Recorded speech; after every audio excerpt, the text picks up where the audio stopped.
संतोष देशमुख अपहरण आणि हत्या प्रकरणातील दुसऱ्या नंबरचा आरोपी असलेला विष्णू चाटे यानं सुरुवातीच्या काळामध्ये स्वतःहून आपल्याला लातूर मध्यवर्ती कारागृहात पाठवावे अशी मागणी केली होती आणि त्यानंतर तो आतापर्यंत तिथेच आहे। इतर आरोपींची सुद्धा लातूरमधील मागणी होती, त्यावरती लातूरच्या कारागृहामध्ये सुखसुविधा असल्याचा आरोप त्यावेळी झाला होता।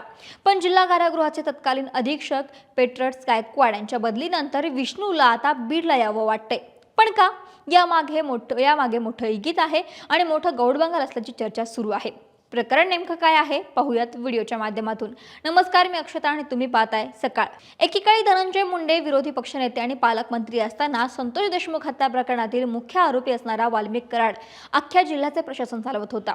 म्हणूनच भाजप आमदार सुरेश धस हे छोटे आका आणि मोठे आका म्हणत दोघांना सुद्धा डिवचत होते, कारण कुठलाही निर्णय असो, कामांचे वाटप असो, वाल्मिक कराडच्या मर्जीविना होत नव्हतं। संतोष देशमुख हत्या प्रकरणामध्ये त्याला अटक होईपर्यंत त्याची जिल्हा महसूल, जिल्हा परिषद, पोलीस प्रशासनावरती चांगलीच जरब होती। म्हणूनच त्याची अटक झाली नाही आणि तो स्वतःहून सरेंडर झाला। 9 डिसेंबर 2024 मसाजोगचे सरपंच संतोष देशमुख यांचे अपहरण करून निर्घुण खून करण्यात आला होता।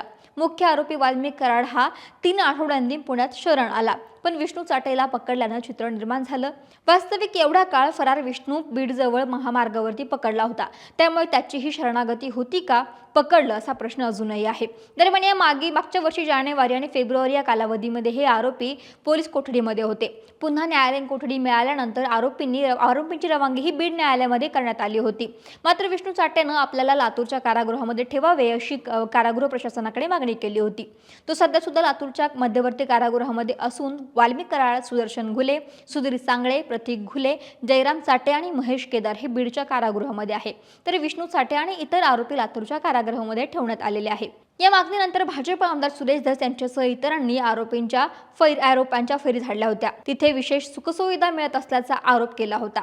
तसेच वाल्मिकला नाशिकच्या कारागृहामध्ये हलवण्याची मागणीही केली होती, मात्र पुढे त्या मागणीचं काहीच झालं नाही। मात्र आता विष्णू चाटेनं बीडच्या कारागृहामध्ये हलवावे अशी मागणी करण्यासाठीचा अर्ज केलाय। यामागे मोठे गौडबंगाल आहे।